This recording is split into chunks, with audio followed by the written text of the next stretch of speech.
அலட்சிய புத்தி எதனால வருதுன்னா நம்ம பாபத்தினால.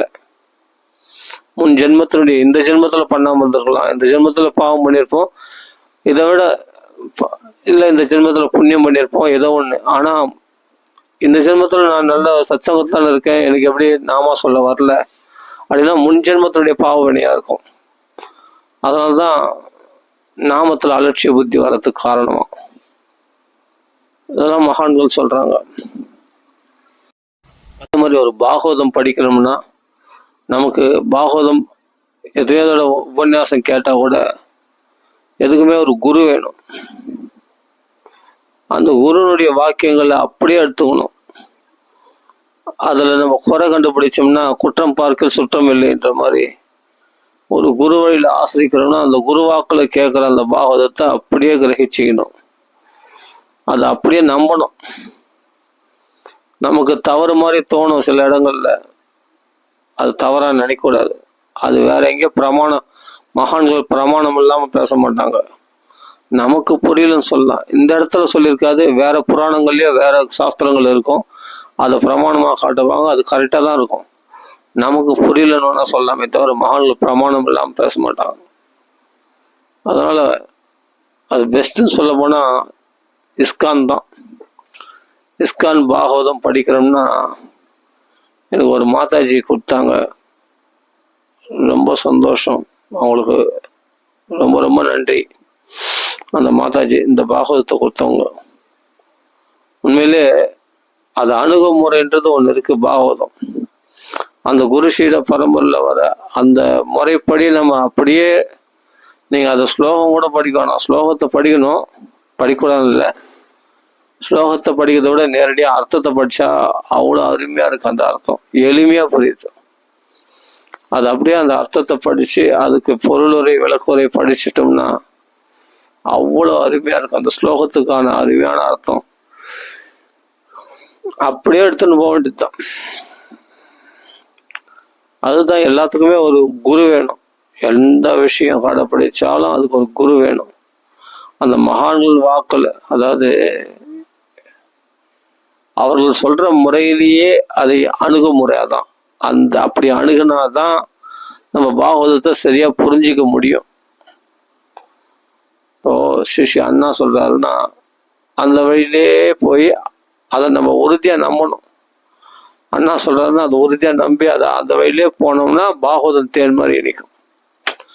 அதாவது எந்த ஒரு மகாத்மா வழியை ஃபாலோ பண்ணாலும் அதை அப்படியே நம்பணும். நம்பிக்கையோட அவர் சொல்ற அந்த கருத்துக்களை அப்படியே அந்த பாகவதத்தை அந்த கருத்தோட வச்சு நம்ம படித்தோம்னா பாகவதம் அணுகிறது ரொம்ப எளிமையா இருக்கும், ஈஸியா புரியும்.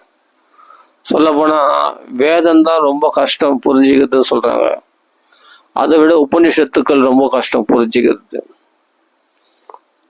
வேத உபநிஷத்தினுடைய சாரமாக்கிய பாகவதமே பகவத்கீதையே புரியாத புதர் தான். உண்மையிலேயே சொல்ல போனா அதுக்குதான் சொல்றேன், பாகவதமே நிறைய விஷயங்கள் நமக்கு ஜென்மாத்தியாசம் என்ற ஸ்லோகமே 1 மணி நேரம் வியாக்கியானம் பண்ணுவாங்க. ஏன்னா அவ்வளோ நேரம் வியாக்கியானம் பண்ணாலும் புரியறது ரொம்ப கஷ்டம். அது அப்படிப்பட்ட பாகவதத்தில் உள்ள நெருடலான ஸ்லோகங்கள்லாம் இருக்கு, அர்த்தங்கள்லாம் ரொம்ப ரொம்ப எளிமையா புரியாது, கொஞ்சம் கஷ்டப்பட்டு புரியும். அப்படியேப்பட்ட விஷயங்கள்லாம் நாமளே படிச்சு புரிஞ்சுக்கிறோம் சொன்னா அதான் ஆச்சரியமான விஷயம். அது முடியாது. நம்ம ஸ்லோகத்துக்கு ஒன்றா ஓரளவுக்கு அர்த்தம் புரியும், எங்கேயோ உபன்யாசம் கேட்டிருப்போம், ஆனா அது பத்தாது. எதுவுமே ஒரு குரு வழியில படிச்சோம்னா உனக்கு கஷ்டமே கிடையாது, எளிமையா புரியும், நீ சிரமப்பட வேண்டிய அவசியமே இல்லை. அதுதான் எல்லாத்துக்கும் ஒரு குரு வேணும். நாமா சொல்றது கூட நீ எந்த நாமா சொல்றியோ அந்த நாமத்தை சொல்லக்கூடிய குருநாதர் நமக்கு வழிகாட்டுதல் இருக்கணும். இருந்தாதான் அந்த நாமத்துல நீ திருடமா இருக்க முடியும். ஒரு பாகவதம் படிக்கிற நீ முழுசா நல்லா தெரிஞ்சுக்கணும்னா அது இஸ்கான் பாகவதத்துல சொல்லியிருக்காங்க தமிழ்ல. அது எளிமையா படிச்சு நான் இப்போ நான் விளம்பரப்படுத்துறேன், எனக்கு அதில் 10 பைசா கூட லாபம் கிடையாது. இருந்தாலும் நீங்கள் லாபம் அடையனுக்காக சொல்றேன். அந்த குருஷீட பரவல அந்த பாகவதத்தை அப்படியே தமிழ்ல நீங்க வானா ஸ்லோகம்லாம் படிக்கிறது கஷ்டமா இருக்குதுன்னா விட்டுருங்க, அதில் உள்ள தமிழ்ல அப்படியே எளிமையாக அதோடைய அர்த்தங்களை புரிச்சுன்னு அதோடைய விளக்குறையை படித்து பார்த்தீங்கன்னா பொறுமையாக, ஆஹா இவ்வளோ அழகான அர்த்தங்கள் இருக்கா, இன்னைக்கு நடைமுறை வாழ்க்கைக்கு பார்த்தா சுலபமாக ஒத்து வரக்கூடிய விஷயமா இருக்கும். பார்த்தா அன்னைக்கே சொல்லியிருக்காங்க, கலியுகத்தில் மக்கள்லாம் இப்படி தான் போவாங்க, இப்படிலாம் கஷ்டப்படுவாங்க, அவங்களுக்கு இதுதான் சரியான நிம்மதிக்கான வழி என்ன. அரசியல்வாதிகள் மற்ற எவ்வளோ பேர் தொழிலதிபர்கள் எவ்வளோ பெரிய உத்தியோகஸ்தர்கள்லாம் நிம்மதி தேடி பல திட்டங்களை வகுக்கிறார்கள், என்னென்ன பண்ண. ஆனால் உண்மையாக நிம்மதிக்கான வழி பகவானை சந்தோஷப்படுத்தல் தான் நிம்மதி இருக்கு அப்படின்னு பாகவதத்தில் சொல்லியிருக்குன்னு சில பிரபுபாதா எளிமையாக சொல்றார். எவ்வளோ பெரிய விஷயத்த ஒரு மகாத்மா வாக்கில் கேட்கும் பொழுது தான் அந்த பாகவதம் அப்படி தேன் மாதிரி இனிக்கும். நாமளா புரிஞ்சுக்கணும்னு நினைச்சோம்னா வச்சுக்கோ, சாஸ்திரமே பயப்படுதான், இவன் எங்க என்ன புரிஞ்சுக்க போறான் அப்படின்னு எல்லாத்தையும் உதாசீனப்படுத்திட்டு. அதனால புராணங்கள்லாம் பயப்படுதான். எதுவுமே ஒரு குரு மூலமாக, குருஷீட பரம்பரை மூலமாக தெரிஞ்சுக்கிறது தான் ரொம்ப ரொம்ப விசேஷம். அப்போ நமக்கு ஏதோ நமக்குள்ள கொஞ்சம் இருக்கிற அந்த பாண்டித்யம், படிச்சிருக்கிறோம், சம்ஸ்கிருதம் ஓரளவுக்கு அர்த்தம் புரியும், நம்ம நிறைய உபன்யாசம் கேட்டிருக்கோம், அப்படி நான் கூட இருந்திருக்கேன் சொல்கிறேன். அப்போ அந்த வச்சு நமக்கு எல்லாமே தெரியும் அப்படின்னு நம்ம நினைச்சோம்னா அதுதான் முட்டாள்தனம். எதுவுமே ஒரு குரு மூலமாக நம்மளா புரிஞ்சுக்கிட்டு தப்பாக கூட புரிஞ்சுக்கிறது வாய்ப்பு உண்டு. கஷ்டமா இருக்கிறது மட்டும் இல்லை, மண்டையை உடைச்சது மட்டும் இல்லை, சுலபமாக புரிஞ்சிக்க முடியாதது மட்டும் இல்லை, குழம்பின்னு இருப்போம். இதுவா அதுவா குழம்பின்னு இருப்போம். ஒரு ஸ்திரமான இருக்காது. ஆனால் எதுவுமே ஒரு குருனுடைய அனுக்கிரகத்தினால படிக்கும் பொழுது அது வழியே வேற. அப்போ உனக்கு ஒரு வேலையும் இல்லை, அப்படியே நம்ப வேண்டியது தான். குருமார்கள் சொன்ன அப்படியே விஷயத்த, அந்த பாகவத்தை அப்படியே நம்பி அப்படியே மனசுல போட வேண்டியது தான் ஈஸியான வழி. நீயா அதை புரிஞ்சுக்கணும்னு நினைச்சா அவ்வளவுதான், உன்னை மாயை போற்றேத்துரும். அதில் நம்ம ஸ்திரமா நிற்க முடியாது. மகான்கள் வாக்குல கேட்கிற பாகவதம் வேற மாதிரி இருக்கும். அது அனுபவத்தை கொடுத்துரும். அப்போதான் பாகவதோ இந்த ஸ்லோகத்துக்கு இப்படியேப்பட்ட அர்த்தமா, இவ்வளவு ஆழ்ந்த கருத்து இருக்கு, ஆஹா இந்த காலகட்டத்துக்கு ஒத்து வருது இது, ஓ இதனால்தான் நம்ம கஷ்டப்படுறோமா, பகவானை சந்தோஷப்படுத்தினால்தான் சந்தோஷப்படையும். சரி, பகவானை சந்தோஷப்படுத்துறது எப்படி, அது பண்ணணும் இது பண்ணணும், நீ வெறுமனே நாமா சொல். இந்த பாகவத மகான்களை தியானம் பண்ண, இந்தந்த வழிமுறைகளை கடைப்பிடி, உனக்கு ஈஸியா பக்தி உண்டாகும் அப்படின்னு அந்த சில பிரபுபாதா அவ்வளவு அழகா சொல்றாரு. படிச்சு பார்த்தா உண்மையிலே குருஷீட பரம்பரைனா குருஷீட பரம்பரை தான். அந்த பாகவதம் படிக்கிற வழியே வேற. என்னடா நான் இப்படி சொல்றேன்னு நினைக்காதீங்க.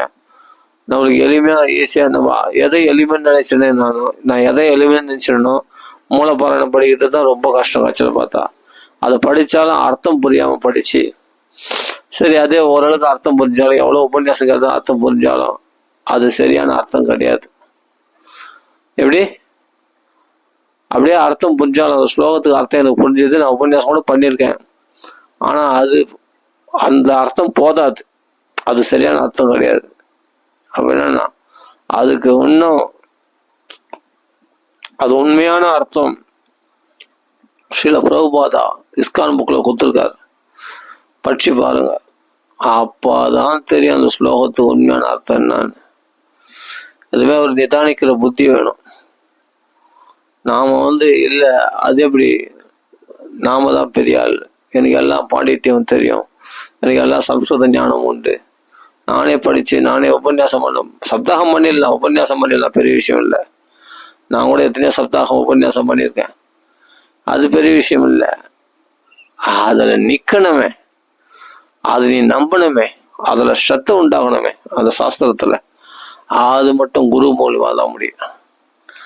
அதுல உள்ள ஆழ்ந்த விஷயங்களை கேட்டா தெரியாது. சில ஸ்லோகங்களுக்கு மட்டும் அது கதை மட்டும் தெரிஞ்சுக்கிட்டு சில கருத்துக்களை சொல்லிட்டு போயிடலாம். சப்தாகம் முடிக்கிறது ரொம்ப ஈஸி.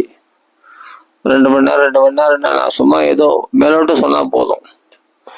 அதுக்கே 2 மணி நேரம் பத்தாது. மேலோட்டம் சொன்னாவே பாகவதம். நீ ஆழ்ந்து போனோம்னா ஒவ்வொரு ஸ்லோகத்துக்கும் எவ்வளோ பெரிய விஷயங்கள், எவ்வளோ விளக்கங்கள் இருக்குதுன்னு நீ அந்த மகாத்மா சில பிரபுபாதா போட்ட புஸ்தகம் படிச்சாதான் தெரியும். இந்த ஸ்லோகத்தை இப்படி அர்த்தம் எடுத்துக்கணுமா, இவ்வளோ அருமையான விஷயங்கள் இருக்கு அப்படின்னு நம்ம புரிய ஆரம்பிக்கும். என்னை பொறுத்த என்னன்னா பெஸ்ட் என்னன்னா இஸ்கான் பாகவதம் தான். நம்ம எத்தனையோ சப்தாகம் கேட்கறத விட, சப்தாகன்றதுனால மொத்த கதைகளும் கவர் பண்ணுவாங்க. மொத்த கதைகள் அதுவும் கேளுங்க, நான் இல்லைன்னு சொல்றேன், சப்தாகம் கேளுங்க. ஆனாலும் நீங்க டீப்பா புரிஞ்சுக்கணும்னு நினைச்சா அது இஸ்கான் பாகவதம் தான். சப்தாகம் நான் தப்புன்னு சொல்ல வரல. சப்தாகத்தினால எல்லா கதைகளும் கவரப் ஆகும். ஃபர்ஸ்ட் ஓவரெல்லாம் மொத்தத்தை என்ன பாகவத்துல என்ன இருக்குதுன்னு தெரிஞ்சுக்கலாம். 12 ஸ்கந்தத்துல என்ன இருக்குன்னு தெரிஞ்சுக்கலாம் சப்தாக முறையில. அது சப்தாகத்துல அது கரெக்டா வெளி விஷயங்களை சொல்லாம அதுலயே உபன்யாசம் பண்றவங்களும் பாகவத்தை மாத்திரம் பேசுறவங்களா இருக்கணும். அப்படியேப்பட்ட வாக்குல பாகவதம் கேட்கணும். சும்மா காமெடி பண்றேன், அதை பண்றேன், இதை பண்றேன், வெளி விஷயங்களை பேசுறேன், நான் பாசுறவங்க சொல்றேன், வேற விஷயங்கள்லாம் சொல்றேன், அப்புறம் பாகவத்துல லைட்டா ஊருக தொட்டுறமா தொட்டுக்கிறேன், அப்படியேப்பட்ட வாக்குல பாகவதம் கேட்டா பாகவதம் புரியாது. பாகவதன்றது ஒரு பெரிய பொக்கிஷம். அதே சமயத்துல அது உள்ள அர்த்தங்கள்லாம் அர்த்த புஷ்டி உடையது, கடல் மாதிரி. அது நீ ஒரு குரு மூலமா, அதான் சொல்றேன்னு, அதை நாமளா நம்மளா படிச்சு புரிஞ்சுக்கணும்னு நினைக்கிறது முட்டாள்தனம், ரொம்ப கஷ்டம். அந்த மகான்கள் வாக்குல ஒரு குரு மூலமாக தெரிஞ்சுக்கிதான் ரொம்ப சூப்பரா இருக்கும். நம்மளுக்கு சிரமம் குறையும், கஷ்டப்பட வேணாம், குழப்பிக்க வேணாம். ஒரு ஸ்லோகத்துக்கு அர்த்தம் எனக்கு ரொம்ப குழப்பிக்கினேன் படித்த போது. அதுக்கு அர்த்த புஸ்தகத்திலே நான் வேற சாதாரண அர்த்தம், அந்த ஸ்லோகத்தை மட்டும் அர்த்தம், அதை மட்டும் படிச்சு பார்த்தா புரியல. என்னடா அது இப்படி போட்டிருக்க அர்த்தம், ஸ்லோகத்துக்கு ஒரு அர்த்தம் படிக்கிறங்க. அது ஸ்ரீ கடலங்குடி புஸ்தகம் போட்டிருக்காரு, பாகவத புஸ்தகம். அந்த ஸ்லோகத்துக்கு அர்த்தம் பார்த்தா அதே அந்த சம்ஸ்கிருத வார்த்தையே போட்டிருக்காரு தமிழ்ல பார்த்தா. அப்போ நமக்கு என்ன புரியுது அதில்? அந்த ஸ்லோகத்துக்கு அர்த்தம் போட்டிருக்காருங்க, அது ஓரளவுக்கு விளக்கமா இருக்குதே தவிர அது உண்மையான விளக்கம் நமக்கு புரியல. அந்த ஸ்லோகத்துக்கு அர்த்தம் அது அப்படி புரிஞ்சிக்க முடியாது தம்பி, இப்படி புரிஞ்சுக்கணும்னு சொல்லி ஸ்ரீல பிரபுபாதா சொல்றாரு. அப்புறமா அதை எப்படி சொல்றாருன்னா, அவருடைய புஸ்தகத்தை படிக்கும் போது அப்பா இந்த ஸ்லோகத்துக்கு இவ்வளவு ஆழ்ந்த கருத்துக்கள் இருக்கா, இது இந்த ஸ்லோகத்தை எப்படி எடுத்துக்கணுமா அப்படி அதை டீப்பா படிக்கும் போது, கான்சென்ட்ரேட் பண்ணும்போது அருமையான விளக்கங்கள் வெளிப்படுது. அப்போதான் கண்ணை திறந்து விட்ட மாதிரி இருக்கு இந்த ஸ்லோகத்துக்கு அர்த்தம். இப்ப நிறைய பிரதிபதங்கள் வருது, இப்போ பாதத்துக்கு அர்த்தம், அதுதான் அதோட முடிச்சுட்டு போயிடுவாங்க, அதுக்கு விளக்கெல்லாம் கொடுக்க மாட்டாங்க. ஸ்லோகத்துக்கு அர்த்தம் அது மாதிரிலாம் இருக்கு. ஆனா அது போதாது, அது ஓரளவுக்கு பாகவதம் தெரிஞ்சுக்கலாம். பாகவத்துல பக்தி நிஷ்டை உண்டாகாது. ஆனா சில பிரபுபாதா புஸ்தகம் படிச்சா நம்ம பக்தி நிஷ்டை உண்டாகும். நாம யாரு, பகவானுக்கு நமக்கும் உள்ள ரிலேஷன்ஷிப் என்ன, ஆண்டான் அடிமையினுடைய ரிலேஷன்ஷிப், நம்ம ஆண்டான் அடிமை, அவன் எஜமான நம்ம சேவகன் அப்படின்ற உண்மையான நம்மளுடைய பொசிஷன், அதெல்லாம் நிரூபணம் பண்ணணும்னா சில பிரபுபாதா புஸ்தகம் கண்டிப்பா படிக்கணும். படிச்சாதான் நமக்கு பாகவதமே அப்பதான் நம்ம சரியா புரிஞ்சுக்க ஆரம்பிக்கிறோன்னு அர்த்தம். ஆமா, அப்ப பகவத்கீதை எப்படி பண்ணணும், அந்த ஒரு சில பேர் அவங்களுடைய பகவத்கீதை, அந்த இஸ்கான் பகவத்கீதை படிச்சாதான் இந்த பகவத்கீதைக்கு அர்த்தம் இதுதானா. எனக்கு ஆரம்பத்துல அதை படிச்சுதான் பகவத்கீதையிலே இன்ட்ரெஸ்ட் வந்தது. எங்க வீட்டுல ஏற்கனவே ஒரு பகவத்கீதை இருந்தது, அது வேற ஒரு ஆதர் இருந்து, அந்த ஆத்தர் அவர் எழுதின அந்த பகவத்கீதை படிச்சா அதுல பக்தி வரல. ஆனா ஓரளவுக்கு படிப்பேன், அவ்வளவுதான். ஆனா இஸ்கான் பாகவதம் படிச்ச போது பக்தி பிச்சுன்னு வருது. நம்மளுடைய உண்மையான நிலை என்ன, அப்பதான் இந்த பகவத்கீதை இது இன்னும் என்ன பெட்டர்னா, நீ நாமா நிறைய சொல்லிட்டு பாகவதம் படிச்சு பாருங்க, இன்னும் டேஸ்டா இருக்கும். நாமா தான் தபஸ், நீ நாமா நிறைய சொல்லணும். சொல்ல போனா நீங்க புஸ்தகம் படிக்கிறத கூட விட்டுடுங்க, நாமாவே சொன்னா போதும், அதுவே காரியத்திடும், அதுவே நம்ம மோட்சம் வரைக்கும் நம்மளை கொண்டு போய் விட்டுடும்.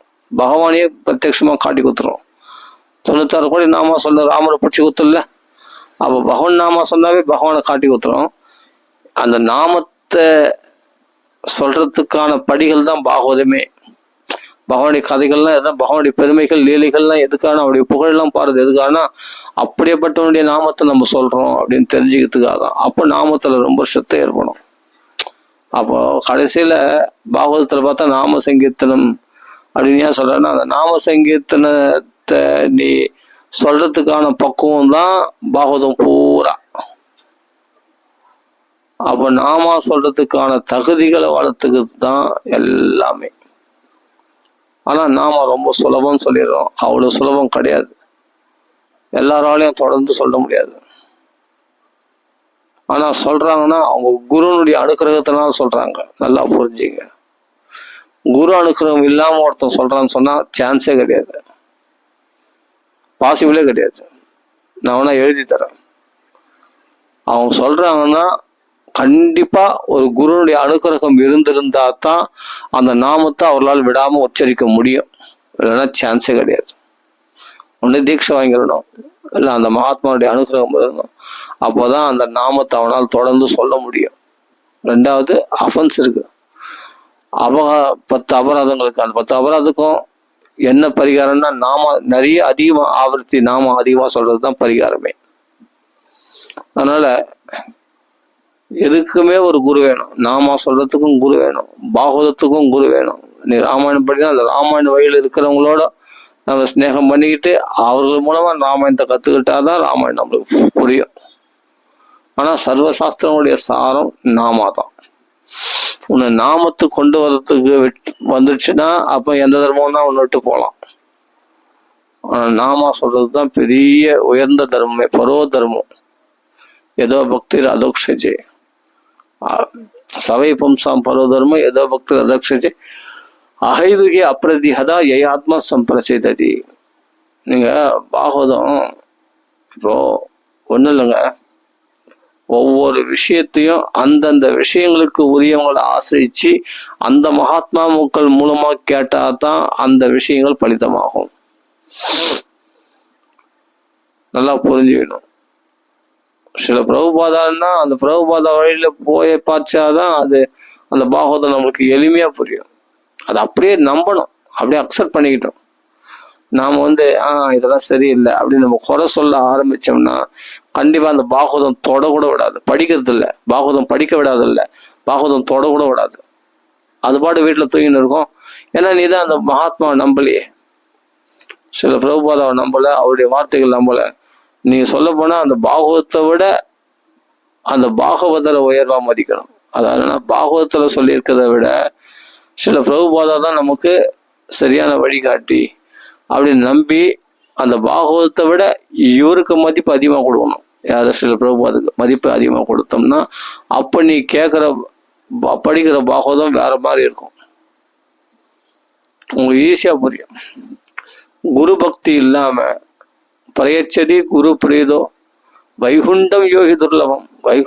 வைகுண்டவாசியே பிடிச்சு கொடுத்துருவாங்க நம்ம கையில. ஆமா,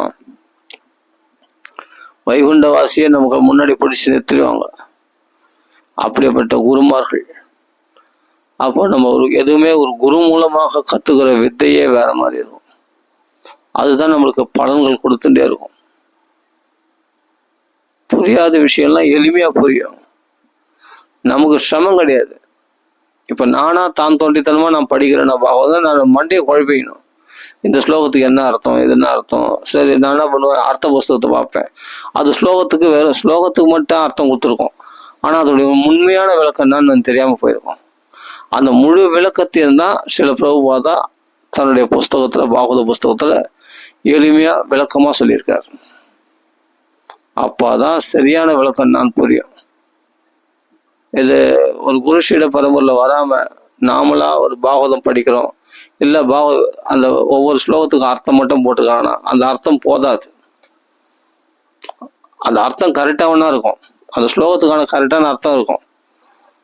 நான் எந்த ஸ்தாபனம்லாம் சொல்ல வரல, எந்த ஸ்தாபனத்தை போனாலும் சரி அந்த ஸ்லோகத்துக்கு அர்த்தம் மட்டும் கொடுத்தா போதாது.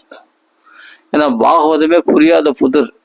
பாகவதமே ரொம்ப கஷ்டமான விஷயங்கள்லாம் அப்படி ஆழ்ந்த கருத்துக்கள்லாம் ஒவ்வொரு ஸ்லோகத்திலையும் ஒரு பதத்துலையும் ஆழ்ந்த கருத்து அடங்கி இருக்கும். நமக்கு அது புரியாது. நாமளா படிக்கணும்னு நினைச்சா நாம தப்பா தான் படிப்போம், தப்பா புரிஞ்சுப்போம். அது ரொம்ப கஷ்டம், ரொம்ப ரொம்ப ஹார்டு.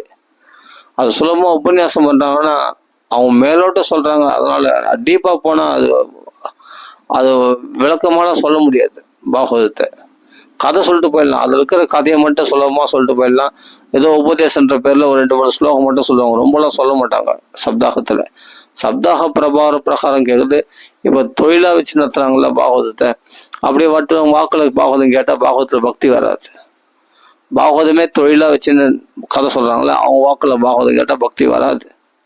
அப்படிதான் சொல்றாரு ஸ்ரீல பிரபுபாதா. பாகவத மகாத்மியம் அப்படிதான் சொல்றது. விப்ரேர் பாகவதி வார்த்தா கேஹே கேஹே ஜனே ஜனே காரிதா கனலோபேன கதா சாரஸ்ததோ கதா. பணத்துக்கு ஆசைப்பட்டு கதை சொல்றவங்க வாக்குல கேட்டா கதையுடைய சாரமாகிய பக்தி நமக்குள்ள உண்டாகாது, ஞானம் உண்டாக்காது, வைராகியம் உண்டாகாது, பக்தி உண்டாகாது. இதான கதையினுடைய சாரம், பாகவதன் சாரம் வராது. அதனால ஒரு மகாத்மாக்கள் வாக்குல பாகவதம் கேட்கும் பொழுது அது நிலையே வேற. உங்களுக்கு அனுபவத்தை உண்டாக்கிடும். ஒரு 2 ஸ்லோகம் படிச்சா கூட உங்களுக்கு அனுபவம் உண்டாயிடும், மனசுல ஸ்ட்ராங்கா பதிய வச்சிடும். அதான் ஏன்னா இப்ப நான் பாகவதம் படிக்கும்போது பார்த்தா ஸ்ரீல பிரபுபாதாருடைய புஸ்தகம் படிக்கும்போது பாகவதம் என்னமோ கூடவே ஒருத்தர் சொல்லி கொடுக்குற மாதிரியே நம்ம கூட வராரு. அவர் பார்த்தா ஒவ்வொரு ஸ்லோகத்துக்கும் விளக்குரை கொடுக்கும்போது அந்த விளக்குரை யார் கொடுக்குறது? ஸ்ரீல பிரபுபாதா. அந்த ஸ்லோகத்துக்கு பொருளுரை குத்தாச்சு. அந்த ஸ்லோகத்தை மொழிபெயர்ப்பு கொடுக்குறாங்க. ஸ்லோகம் மொழிபெயர்ப்பு, அந்த ஸ்லோகத்தை மொழிபெயர்ப்பு கொடுக்குறாங்க. மொழிபெயர்ப்பு பார்த்தது பொருளுரை. அந்த பொருளுரை பார்த்தா பிரபுபாதா நம்ம கூட வருவார், இந்த ஸ்லோகத்துக்கு அர்த்தம் என்னன்றதை நமக்கு விளக்குவார். அப்போ ஒரு குரு கூட இருக்கிறார். சில பிரபுபாதா கூட இருந்து நமக்கு சொல்லி கொடுக்குறாரு, ஒரு அப்பா பிள்ளைக்கு சொல்லி கொடுக்குற மாதிரி அழகா சொல்லி கொடுக்குறாரு. அதான் குரு. நீங்க இந்த இஸ்கான் பாகவதம் படிச்சீங்கன்னா குரு அனுகிரகம் பரிபூர்ணமா கிடைக்கும். சில பிரபுபாதா உங்களுக்கு கூட இருப்பார், கூட இருந்து உங்களுக்கு எளிமையா புரிய வைப்பார், புரியாத விஷயங்கள்லாம் புரிய வைப்பார்.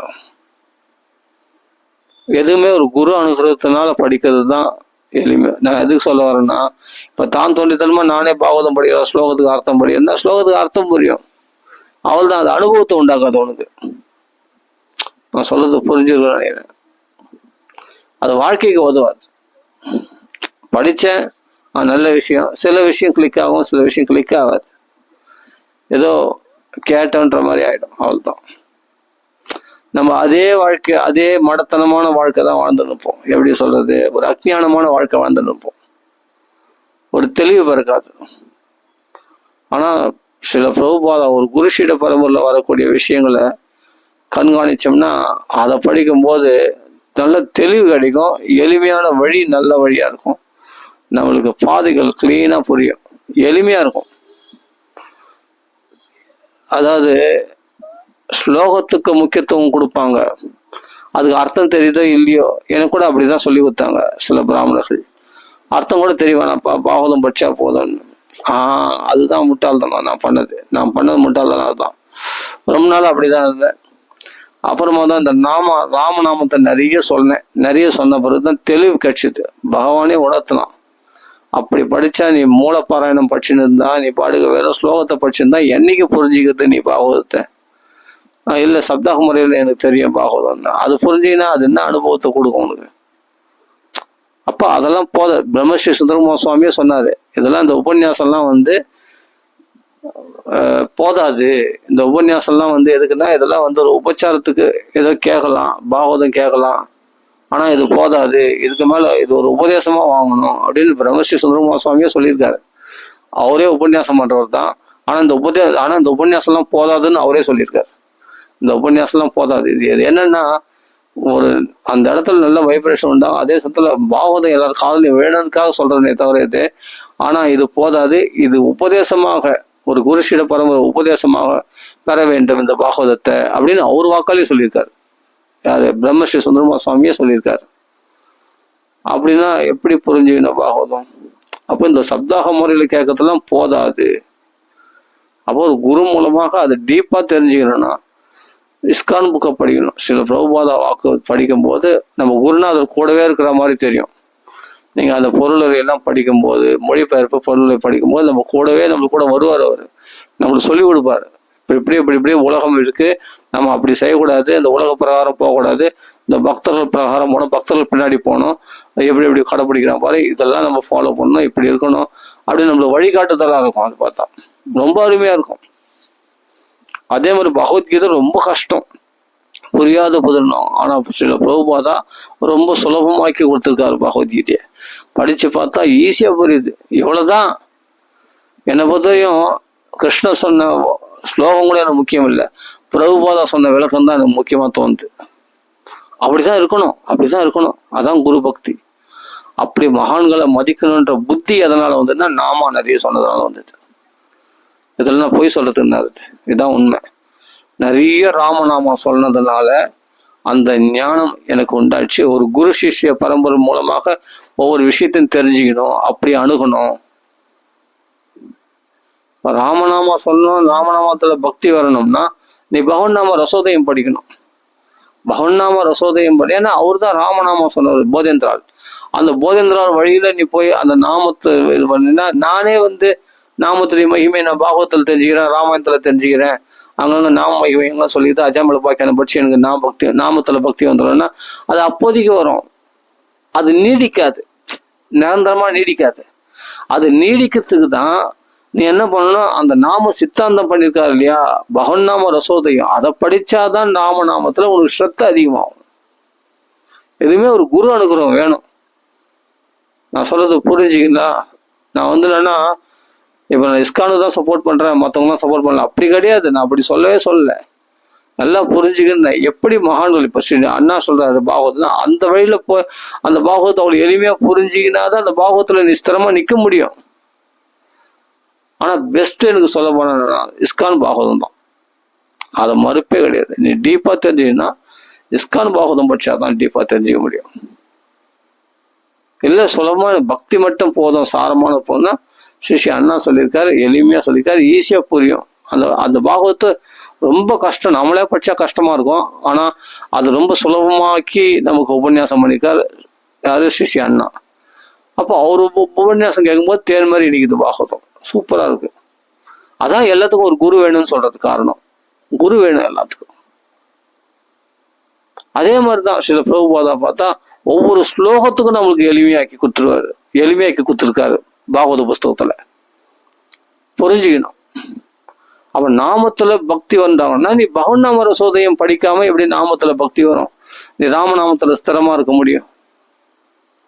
அப்போ அந்த அணுகுமுறை ரொம்ப முக்கியம். ஏன்னா இவ்வளவு பாபத்தினால்தான் உன்னால் நாம சொல்லாம இருக்கிறது காரணம் என்னன்னா, இவ்வளவு பாவம் பண்ணிக்கிற அந்த பாவம் தான் நாமத்தை சொல்ல விடாதபடி உன்னை ரட்சிக்கின்றது அப்படின்னு பகவன்னாம போதேந்திர சொல்றாருன்னா, அப்போ என்ன பாவம்னா, இவ்வளவு இந்த முன் சின்னத்துல இந்த பாவம்லாம் பண்ணதுனால தான் இன்னைக்கு உன்னால நாமா சொல்ல முடியல அப்படின்னு சொல்லி நம்மளை ஜாக்கிரதைப்படுத்துறது.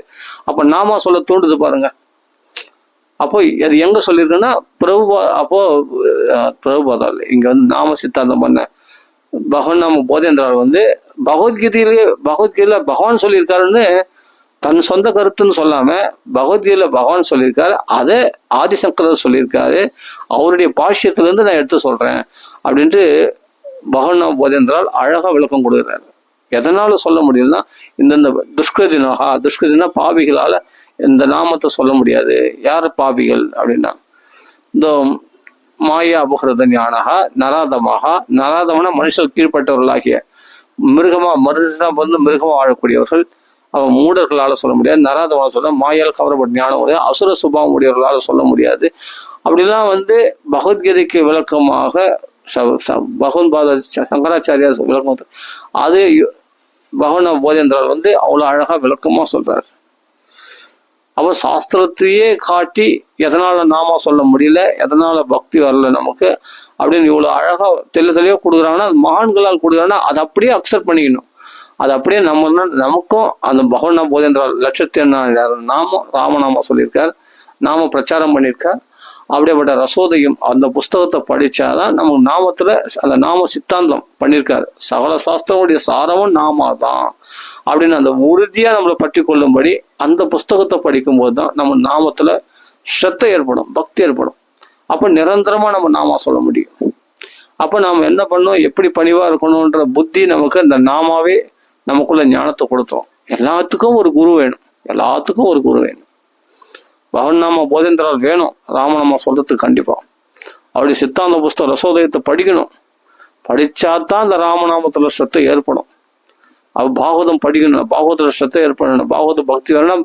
பிரபுபாத ஸ்ரீல பிரபுபாத புஸ்தகத்தை படிச்சாதான் பாகவத்துல பக்தி ஏற்படும். ஒரு குரு இல்லாம நம்மளால அதுல டீப்பா போக முடியாது, கான்சன்ட்ரேட் பண்ண முடியாது. அந்த ஆச்சாரியர்கள் வழியில வரணும். நீங்க சைதன்ய மகாபிரபுடைய அனுகிரகம் இல்லைன்னா கிருஷ்ண பக்தி கிடைக்காது. அப்ப அந்த சைதன்ய மகாபிரபுடைய அனுகிரகம் பெறதுனா சைதன்ய சரிதாமிருதம் படி. அப்படி இருக்காது, பாகவதத்தை விட வசத்தின்னு சொல்லியிருக்காங்க அதை, சைதன்ய சரிதாமிருதம். அப்போ அந்த ஆச்சாரியர்கள் பார்த்தா அந்த ஹரிதாஸ் தாகூர் அப்படி நாமா சொல்லியிருக்காரு. அந்த நாமத்தினால எவ்வளவு பலன் கிடைக்குது. அப்ப அந்த சரித்திரம்லாம் அந்த அடியார்கள், அந்த மகாத்மாக்கள் நாமா சொன்னவங்கள நினைச்சு, அவங்கள நாமாச்சாரியா ஸ்ரீ ஹரிதாஸ் தாகூரை நினைச்சாலே நமக்கு நாமா தன்னாலே நாக்கல ஹரே கிருஷ்ணா ஹரே கிருஷ்ணா கிருஷ்ண கிருஷ்ணா ஹரே ஹரே ஹரே ராம ராம ராம ஹரே தன்னாலே அப்படியே ஊற்று எடுக்கிற மாதிரி அப்படியே பிச்சுட்டு வரும் நமக்கு. ஊற்று அப்படியே கிணத்துல இருந்து நீர் ஊற்று பிச்சுன்னு வர மாதிரி, அது மாதிரி நாக்கல நாம பிச்சுட்டு வரும் நமக்கு. நாம சத்து அப்படி வரும். அப்போ எல்லாத்துக்குமே ஒரு குரு வேணும், மகான்கள் வேணும். சத் சங்கம் இல்லை, அதான் சத் சங்கம். மகான்களை ஸ்மரணம் நினைச்சிருந்தாலே அவங்களுடைய அனுகிரகம் நம்மளுக்கு கிடைச்சிடும், பவித்திரமாயிடும். அவ்வளோ பவர்ஃபுல் மகான்கள். அப்ப நம்ம ராமநாமா சொல்றோம்னா அந்த ராமநாமா சொன்னவர் யாரு? பகவநாம போதேந்திரால். அவரை பிடிச்சிக்கோ. அவர் வாக்கு, அவர் என்ன சித்தாந்தம் பண்ணியிருக்காரு அதை படிச்சு பாரு. எதனால நாமா சொல்ல, நாமா சொன்னா எவ்வளவு புண்ணியம், அவ்வளவு புண்ணியம் சொல்லியிருக்காரு. அப்படிப்பட்ட புண்ணியம் வேணாமா? கொள்ளடிச்சு வேணாமா? அவர் எல்லா சாஸ்திரங்களும், விஷ்ணு சாஸ்திரம், பகவத்கீதை எல்லாத்துலயும் அப்படியே எவ்வளவு கோட் பண்றாரு. வேதங்கள் இருந்து, உபனிஷத்துக்கள் இருந்து, புராணங்கள் இருந்து எங்கெங்க எடுக்கிறாரு தெரியுமா? அப்பா அவ்வளவு எடுத்து அது நிர்தாரணம், அதை அப்படி நிஷ்கர்ஷனம் பண்ணி, அப்படி நிர்தாரணம் பண்ணி, யோகினாம் திரும்ப நிர்ணீதம் அப்படி நிர்ணயம் பண்ணி, இந்த நாமாத்தான் கலியுகத்துல கரையேற்றக்கூடிய ஒரே வழி அப்படின்னு எப்படி சித்தாந்தம் பண்றாரு அவரு பகவனா போதேந்திரால். எவ்வளவு கஷ்டப்பட்டிருக்காரு. அப்பா அதை படிக்கும் போது நாம பக்தி வராதவனுக்குலாம் வந்துடும். ராமநாமம் ஆட்டோமேட்டிக்கா வரும் அவனுக்கு. நாமமே போதும், எனக்கு பாகவத ராமன் கூட வேண்டாம், எல்லாத்துடைய சாரம் நாமா தான் அப்படின்னு தெரிஞ்சுக்கிட்ட பிறகு இனிமேட்டு எனக்கு வேற எதுவும் வேணாம், வேற எந்த சாதனம் தான், இந்த பகவன் நாம ரசோதயமே போதும் அப்படின்னு அதுலயே ஸ்திரமா நின்றுவாங்க. அப்படி நின்று இருக்காங்களா கேட்டா நின்று இருக்காங்க. காமிட்டமா மாம்பழம் போங்க, மாம்பழத்துல மகாத்மா சத்குரு ஸ்ரீ ஸ்ரீ ஸ்ரீ ஏகாம்பர சுவாமி மகாராஜ் இருக்கார். வயசுல பெரியவர், 80 வயசு இருக்கும், பெரியவர். அவரு இந்த நாம ரசோதயத்தை மாத்திரம்தான் படிப்பார். அதை மட்டும் பிடிச்சிட்டு ராம ராம ராமன் நாம தர்மத்தை தவிர வேற எந்த பாகவத ராமாயணம் அவரு தான் புஸ்தகம்லாம் வெளியிடுறாரு, ராமநாம பப்ளிகேஷன்ஸ். ஆனா அவரு பிடிச்சிக்கிறது, அவரு கடைப்பிடிக்கிறது இல்லைன்னா அனவர்தம் ராமநாமம். இந்த நாமாதான் சகல சாஸ்திரங்களுடைய சாரம்னு புரிஞ்சா அதை கட்டியா பிடிச்சுன்னு இருப்பார். காரணம் என்னன்னா அவர் போதேந்திரால போதேந்திரால் வழியில வரக்கூடியவர். 59வது பீடாதிபதியா காஞ்சி மடத்துல ஸ்ரீ பகவன் போதேந்திரால் கரையா, அந்த போதேந்திரால் வழியில அவரு அந்த ரசோதயத்தை மாத்திரம் தான் படிப்பார். அதுலதான் அதை உபன்யாசம் பண்ணியிருக்காரு, அந்த ரசோதயத்தை ரெக்கார்டிங் எல்லாம் பண்ணியிருக்காங்க. அப்படி இருக்கும், அதுவே போதும். அப்போ எல்லாத்துக்கும் ஒரு குரு வேணும் பாருங்க. காஞ்சி மகாபரிவா அந்த நாம எழுதுறதை பத்தி ஆரம்பிச்சிருக்கார். அந்த வழியை இவரை ஃபாலோ பண்ணி அந்த நாம நோட்டை எழுதுறத இவரு பிரச்சாரம் பண்ணார். அது மாம்பழம் பெரியவா ஸ்ரீ ஸ்ரீ ஏகாம்பர சுவாமிகள் மகாராஜ். அவ எப்படி பண்ணாங்க? அந்த குரு வழியில வர்றதுனால, ஆதிசங்கர் வழியில வர்றது, அதே பகவன் நாம போதேந்திரால் வழியில கடைப்பிடிக்கிறதுனால, அவருடைய அதிஷ்டானமாக கோவிந்தபுரத்துல அப்படி பிரதட்சணம் பண்ணுவார் அவர். ஒரு காலகட்டத்துல அவருடைய சமாதியை அப்படி பிரதட்சணம் பண்ணியிருக்காரு, அப்படி நாமா சொல்லியிருக்காரு, அப்படி நாம யாத்திரை, அப்படி யாத்திரையா போய் நாம பிரதிஷ்டை பண்ணியிருக்காரு. நிறைய எத்தனையோ கோடிக்கணக்கான நாம பிரதிஷ்டை பண்ணியிருக்காரு. அதுக்கெல்லாம் கணக்கு வச்சிருக்காரு எல்லாமே. எந்தெந்த வருஷம் எந்தெந்த யாத்திரை போகணும், எந்தெந்த இடத்துல பாரத தேசத்துல எங்க யாத்திரை போகணும், எந்தெந்த கோயிலுக்கு போகணும், எந்தெந்த ஸ்தலங்கள், எந்தெந்த இடத்துல எந்த ஸ்தாபனங்கள் போய் பிரதிஷ்டை பண்ணணும் அப்படின்றதெல்லாம் கணக்கு வச்சிருக்காரு. எல்லாத்துக்கும் எல்லாம் டிட்டோவா கணக்கு இருக்குதாங்க போல. எந்தெந்த வருஷத்துல ஆரம்பிச்சோம், எங்க ஆரம்பிச்சிருந்து என்னென்னலாம் பண்ணோம் எல்லாத்தையுமே கணக்கு வச்சிருக்காரு அவர். அது ஒரு புஸ்தகமாகவே போட்டிருக்காங்க ராமநாம பப்ளிகேஷன்ஸ்ல. அப்போ அந்த மகாத்மா எப்படி 80 வயசுக்கு மேல இருக்கும், அந்த மகாத்மா இன்னைக்கு வரைக்கும் ராமநாமம் தான். அவரே சொல்றாரு, நான் இதை தவிர வேற ஏதாவது மாறிட்டேன்னா, நான் பாகவத பாராயணம் பண்றேன், ராமாயண பாராயணம் பண்ணி போயிருக்கேன், அந்த ராமநாமத்தை தவிர வேற ஏதாவது போயிருக்கேனா? ஏன் போலன்னா, நான் போலன்றது இல்லை, என்னை குருநாதர் பகவான போதேந்திரால் போக விடலை. இதுவே போதும் இந்த ராமநாமமே அப்படின்னு உறுதியா ஸ்திரமா நிலைக்க வச்சிருக்காருன்னா அதுதான் குரு அனுகிரகம், அதுதான் போதேந்திரால். அப்போ அவருடைய ரசோதயம் பகவன் நாம ரசோதயம் படிச்சுட்டா அவன் ராமன் நாமா வராதவங்கலாம் வந்துடும். அவ்வளவு விசேஷம் சொல்லியிருக்கு. பாபிகளால் தான் பகவன் நாமா சொல்ல முடியாது. வேற எதையோ போவான், அதை படிக்கிறேன் இதை படிக்கிறேன், அந்த புஸ்தகம் படிக்கிறேன், இந்த புஸ்தகம் அந்த சாஸ்திரம் படிக்கிறேன் அப்படின்னு போவானே தவிர நாமா சொல்லனா அலட்சிய புத்தி வந்துடும். அந்த அலட்சிய புத்தியே பாபத்தினால்தான் வருதான். அதனால்தான் வாக்குல ராமான்னு சொல்ல வரலையா, அப்படி எல்லாம் சொல்லியிருக்காரு. அப்ப அந்த வழியில போறவங்களும் நாமத்தை அப்படியேப்பட்டவங்களுடைய புஸ்தகத்தை படிச்சாதான், அந்த குருநாதரை ஆசிரிச்சாதான், அந்த குருநாதருடைய வழிகாட்டுதல் மூலமா தான் இவனுக்கு திவ்ய ஞானம் உண்டாகி அதுல ஸ்திரமா இருக்க முடியும் அந்த நாமத்துல. அதே மாதிரி பாகவதம் வேணும்னா அவனு பாகவதத்துல அந்த குருஷீட பரம்பரில் அவர்களுடைய தபஸ் நமக்கு வேணும். அவருடைய பூர்ண அனுகிரகத்தினால்தான் அந்த பாகவதம் படிச்சா உனக்கு தெளிவா புரியும். நீ ஸ்லோகத்தை படிச்சுன்னு மண்டே படிச்சிக்க மாட்டேன். அதுதான் சொல்றாங்க. வெறும் இப்ப வேதாத்தியனம்லாம் படிக்கிறாங்க இல்லையா, பாராயணம் பண்றாங்க, வேதாத்தியனம் பாராயணம் பண்றாங்க, யாருக்காவது அர்த்தம் புரியுமா? அத்தியனம் பண்றாங்களே, அத்தியனம் பண்றவங்களுக்கு எல்லாம் அர்த்தம் தெரிஞ்சா அத்தியனம் பண்றாங்க வேதாத்தியனம். நான் சொல்ல, சில பிரபுபாதா சொல்றாரு, அது மாதிரி படிக்காத, அது மாதிரி படிக்காத, எல்லாரும் எது தெரிஞ்சாலும் அர்த்தத்தோட படி. அர்த்தம் தெரிஞ்சு படிச்சாதான் நீ அதுல பக்தியில ஸ்திரமா இருப்ப. எதுக்குமே அர்த்தம் தெரியாம படிக்காத. அதனால பாகவதத்துக்கு சிம்பிளா ஸ்லோக அர்த்தத்தை சொல்லிட்டு போறதுக்கு அவருக்கு தெரியாதா? அது மாதிரி புஸ்தகம் நிறைய கிடைக்குது இப்போ. ஸ்லோக அர்த்தம் அது மட்டும் போற புஸ்தகம் நிறைய எத்தனையோ ஸ்தாபனங்கள் வெளியிட்டு இருக்காங்க, நீங்க ஈஸியா கிடைக்கும். ஆனா இவ்வளவு பெரிய விளக்கம் கிடைக்குமான்னு தான் கிடைக்காது. அது ஒரு குருஷீட பரம்பரை தான் கிடைக்கும். என்னடா நான் இப்படி சொல்றேன்னு நினைக்காதீங்க. நான் ஒரு டைம்ல இதெல்லாம் ரொம்ப கஷ்டம்னு நினைச்சேன். ஆனா இந்த ராமநாமா நிறைய சொல்ல அதுதான் இந்த திவ்ய ஞானத்தை கொடுத்தது. நிதானிக்கிற புத்தி, யோசிக்கிற புத்தி, ஒரு குரு வழியில போ, அதான் உனக்கு சிறந்தது அப்படின்னு நிறைய சொன்னேன். ஆவர்த்தி பண்ணதுனால அது எனக்கு நல்லா வழிகாட்டுது. இப்ப ராமநாமா நிறைய சொல்றேன் இல்லையா, நாம அது நிறைய அப்லோட் பண்றது இல்லை. ஆனா நான் எனக்குனாலே நான் தனிமையில சொல்லிக்கிறேன். இந்த நாம நிறைய சொல்ல நல்ல ஞானத்தை கொடுக்குது. என்ன கொடுக்குதுன்னா, எது கத்துக்கினாலும் ஒரு குரு வழியில கத்துக்கோ. நீ வெறும் மூல பாராயணம் பண்ற, ஓகே, அதாவது பகவான் எனக்கு சொல்றான் எனக்குள்ள. இந்த ராமநாம நிறைய ஆவர்த்தி பண்ணதால அதனால கிடைச்ச ஞானம் என்னன்னா, நிறைய நீ பாகவதம் படிக்கிற, ஆனா என்ன புரியுது உனக்கு? ஓரளவுக்கு உபன்யாசம் பண்ற அளவுக்கு புரியுது. உபன்யாசம் பண்ற அளவுக்கு புரிஞ்சுன்னா பிரயோஜனம், உனக்கு என்ன யூஸ்? அதனால அப்ப நீ அப்படி படிக்கணும்னா, நீ நல்லா புரிஞ்சுக்கணும்னா நீ பிரபுபாதா புஸ்தகம் தான் படிக்கணும், இஸ்கான் புஸ்தகம். அப்போ அந்த வழியில போறவங்களோட புஸ்தகத்தை படிச்சாதான் உனக்கு பாகவதம் புரியும். அப்போ டீப்பா புரியும். அப்போ ஸ்லோகம் படிச்சா இப்போ ஈஸியா இருக்கும் பாகவதம். இப்போ புரியுத ஒரு ஸ்லோகத்துக்கு அர்த்தம் என்னன்னு?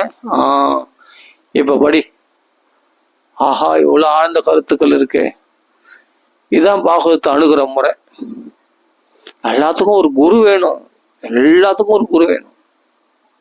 நீ ஒண்ணுனாலும் குரு வேணும். அதே சமயத்துல பாகவதம் வேணுனாலும் ஒரு குரு வேணும். எல்லாத்துக்கும் ஒரு குரு எடுத்து வைக்கணும். அந்த குரு வழியில அப்போ பாகவதம் படிக்கும் போது, சில பிரபுபாதா இஸ்கான் பாகவதம் படிக்கும் போது பிரபுபாதா கூட இருந்து சொல்லி விடுற மாதிரி இருக்குது. அப்படியே ஒவ்வொரு ஸ்லோகம் படிக்கும் போது பிரபுபாதாவே சொல்லி விடுற மாதிரி இருக்கும். இப்படி புரிஞ்சுக்கணும், இப்படி இருக்காங்க மக்கள், இதை இப்படி புரிஞ்சுக்கணும் அப்படின்னு நம்மளுக்கு அப்படியே சொல்லி அப்படியே வழிகாட்டு வராது. அப்போ நம்மளுக்கு நல்லா புரியுது. எளிமையான தமிழ்ல போட்டிருக்காங்க இஸ்கான்ல பாகவதம். எனக்கு ஒரு புண்ணியாத்மா, ஒரு மாதாச்சி எனக்கு ரெக்கமெண்ட் பண்ணாங்க. ஒரு பவித்ரா மாதாஜின்னு அவங்க தான் எனக்கு டொனேட் பண்ணாங்க. ஆனால் அதுக்கு ரெக்கமெண்ட் பண்ணது ஒரு மாதாஜி, அவங்க பாலா மாதாஜின்னு. அந்த மாதாஜி தான் அவங்களுக்கு கோடானு கோடி நமஸ்காரம் பண்ணேன் நான். கண்டிப்பாக அந்த பாலா மாதாஜிக்கு கோடானு கோடி நமஸ்காரம் பண்ணோம். அவங்க தான் ரெக்கமெண்ட் பண்ணி அந்த புஸ்தகத்தை எனக்கு ஃப்ரீயாக டொனேட் பண்ண வச்சாங்க. அந்த பவித்ரா மாதாஜி தான் எனக்கு டொனேட் பண்ணாங்க. இந்த பாலா மாதாஜி தான் எனக்கு வந்து ரெக்கமெண்ட் பண்ணாங்க. ஆனால் உண்மையிலே பெரும் பாக்கியம் அது. இந்த புண்ணியத்தை அவங்க கட்டிக்கினாங்க. கண்டிப்பாக எனக்கு பேருதவியாக இருக்குது அந்த புஸ்தகம். எங்களுக்கு இருக்குது ஏற்கனவே, ஆனால் எல்லா புஸ்தகமும் இல்லை, சில புஸ்தகம் தான் இருந்தது. 18 புஸ்தகம் இஸ்கான் பாகவதம், அதில் சில புஸ்தகம் தான் எங்களுக்கு இருக்குது, 2-3 புஸ்தகம் இல்லை. இவங்க வந்து என்னன்னா ஃபுல் புஸ்தகம் ஒரு செட்டாகவே பாக்ஸாக நமக்கு அனுப்பிச்சு வச்சாங்க இஸ்கான்லேருந்து. அப்பா அருமையாக இருக்க படிக்கிறதுக்கு. எல்லாமே ஒரு பக்தர்கள், ஒரு குரு வேணும், ஒரு சத்சங்கம் வேணும். அப்போதான் நமக்கு பாகவதம் எளிமையாக புரியும். படித்தா மனசில் நிற்கும், அது நம்மளுக்கு பேருதவியாக இருக்கும், வாழ்க்கை நடைமுறைக்கு உதவும். எதை பேசணும், எதை பேசக்கூடாது, எதை சிந்திக்கணும், எதை சிந்திக்கக்கூடாது, நம்ம எப்படி நினைக்கணும், எல்லாமே சொல்லி கொடுக்கும் பாகவதம். அது ரொம்ப எளிமையாக ஈஸியாக புரியுற மாதிரி சொல்லி போட்டிருக்காரு ஸ்ரீல பிரபுபாதா. பாகவதம் தமிழில் தான் ரொம்ப ஈஸியாக இருக்குது நமக்கு. அவர் போட்டது இங்கிலீஷில், அது டிரான்ஸ்லேஷன் ரொம்ப அழகாக பண்ணியிருக்காங்க. சில இடத்துல சில மிஸ்டேக்ஸ்லாம் இருக்குது, அதெல்லாம் நம்ம அக்ஷர பிழை தானே தவிர அர்த்த பிழை கிடையாது. அர்த்தம் கரெக்டாக இருக்குது, சூப்பராக இருக்குது. அர்த்தம் படிக்கும்போது நல்லா ஈஸியாக எளிமையான அர்த்தமாக இருக்குது, படிக்கிறதுக்கு ஃபஸ்ட் கிளாஸாக இருக்குது. இது போதும், பாகவதம் பக்தி வளர்த்துக்குது, இது போதும். இதை விட வசதி வேறு எதுவும் இல்லை. அப்போ நம்ம ஸ்லோகம் அர்த்தம் மட்டும் தான் நம்ம படிச்சிருப்போம். ஆனால் ஸ்லோகம் அர்த்தத்துக்கு மொழிபெயர்ப்பு மட்டும் தான் படிச்சிருப்போம். ஆனால் அதுக்கு மேலே பொருளுரைன்னு ஒன்று கொடுக்குறாங்க பாருங்க, அதில் தான் விஷயமே இருக்கு. பெரிய பெரிய விஷயங்கள்லாம் அடிக்கிறாரு. சாதாரணமாக நீ ஸ்லோகம் மொழிபெயர்ப்பு படிச்சாவே ரொம்ப எளிமையாக புரியும். அப்படி இருக்குது இந்த இஸ்கான் பாகவதம் பார்த்தா. அப்போ நம்ம எதை அணுகிறோமோ அந்த அணுகிற அந்த குரு வழியில் நாம் கரெக்டாக ஃபாலோ பண்ணோம்னா பெஸ்ட்டாக இருக்கும்.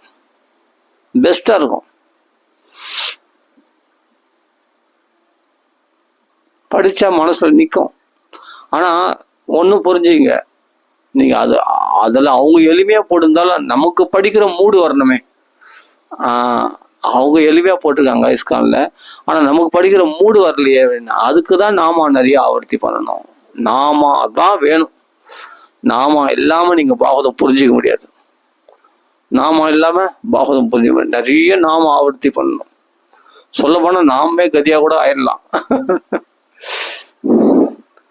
அப்போ நாமே கதி ஆகிட்டு அப்புறம் நீங்கள் பாகவதம் படிச்சுன்னா ஈஸியாக புரியும், ரொம்ப அருமையாக இருக்கும். நீங்கள் என்ன பண்ணுவீங்க, அது சரியான விளக்கத்தை நீங்கள் அது நாம நல்ல வழி நடத்தும். நம்மளை நீங்கள் நாம நிறைய ஆவர்த்தி பண்ணனா குருஷீட பரம்பரை வழியில் போக சொல்லி நம்மளை வழி நடத்தும். அப்போ அந்த குருஷீட பரம்பரை மூலமாக இருக்கிற அந்த இஸ்கான் பாகவதம் படித்தா நம்மளுக்கு ஈஸியாக புரியும். அப்போ அந்த சைதன்ய மகாபிரபு, அந்த ஹரிதாஸ் தாகூர் போன்ற மகாத்மாக்களையே நம்ம மனசு தேடும். அந்த வழியில போனோம் தான் நம்மளுக்கு ஆசை. நமக்கு அது மாதிரி அந்த நேர்மையான விஷயத்துல அந்த போலி குருமார்களை பின்பற்றணுன்ற புத்தி போய் உண்மையான குருமார்கள், உண்மையான வைஷ்ணவர்களாகிய அந்த ஹரிதாஸ் தாகூர், சைதன்ய மகாபிரபு வழியில வரக்கூடிய அப்போ அவர்களை பின்பற்றணுன்ற புத்தி நம்மளுக்குள்ள உண்டாகும். நீ நாம உண்மையா ஜபிச்சேன்னா, உண்மையா நாம சொன்னா நம்மளுக்கு சுத்தமான ஞானம் உண்டாகும். சுத்தமான வைஷ்ணவ தர்மத்துல பிரவர்த்திக்கணுன்ற புத்தி நமக்குள்ள உண்டாகும். அப்போ பக்தி நமக்குள்ள பிரகாசிக்கும். இந்த சாணித்தியெல்லாம் நமக்குள்ள உண்டாகும் ஆட்டோமேட்டிக்கா. அதுக்கு தான் சொல்றேன், நீங்க நாமா சொல்லுங்க. எந்த நாமாவது ஒண்ணு நாமா தொடர்ந்து சொல்லுங்க. அது என்ன பண்றதுன்னு பாருங்க. உங்களை அருமையா உங்களுக்கு கெட்டதே செய்யாது, நல்லது மட்டும்தான் செய்யும் நாமம். அப்படின்னா சரியான வைஷ்ணவ தர்மத்துல உங்களை வழி நடத்தும். சரியான குருமார்களை, சரியான ஆச்சாரங்களை காட்டி, சரியான புஸ்தகத்தை ஒன்று படிக்க வச்சு கரெக்டா உனக்கு எளிமையான பாதைகளை எளிமையாக்கி ஃப்ரீ பண்ணி குத்துறோம். கல்லு முள்ளு இல்லாத சுத்தமான பாதையை, ராஜபாட்டையை உனக்கு ஏற்படுத்தி குத்துறோம். ஈஸியா போகலாம் நீங்க அந்த பாட்டையில. அப்படின்னு நான் ஈஸியா புரியும் உனக்கு பாகவதம் நான் அர்த்தம். அதே மாதிரி கடைபிடிக்கிறது உங்களுக்கு ஈஸியா இருக்கும். அதே சமயத்தில் மனசுக்கும் ரம்யமா இருக்கும், சௌக்கியமா அதில் அதிகமா இருக்கும். அப்படிப்பட்ட வழியில